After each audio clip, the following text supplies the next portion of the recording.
بسم اللہ الرحمن الرحیم قال الحسین علیہ السلام وإنما خرجت لطلب الإصلاح فی امت جد رسول اللہ۔ محرم کا انتہائی اہم پیغام اور آقا حسین ابن علی کا کربلا کی جانب رخت سفر باندھنا اس مقصد کو عیاں کر رہا تھا، اور خود فرمایا کہ میں اس امت کی اصلاح کی خاطر نکل رہا ہوں۔ اگر کربلا کے میدان کی طرف جا رہا ہوں تو اس کا فقط فلسفہ یہ ہے کہ میں اپنے نانا کی امت کی اصلاح کر سکوں۔ سوال یہ ہے کہ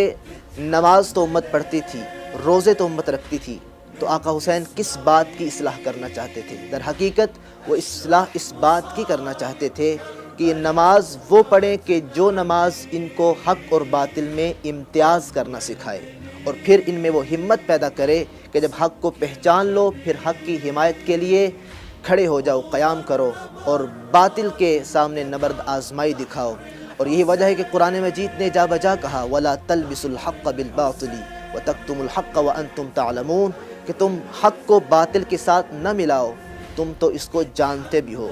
بس آقا حسین ابن علی یہی پیغام دینا چاہتے ہیں۔ آقا حسین ابن علی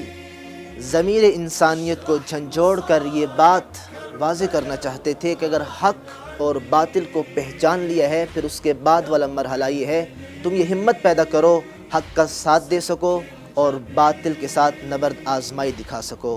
باطل کے ساتھ لڑ سکو اور باطل کے سامنے قیام کر سکو۔ بس یہی پیغام ہے اور یہی پیام حسینی ہے کہ ہمیشہ حق کو پہچانا جائے اور ہمیشہ حق کا ساتھ دیا جائے اور باطل کے ساتھ نبرد آزمائی دکھائی جائے۔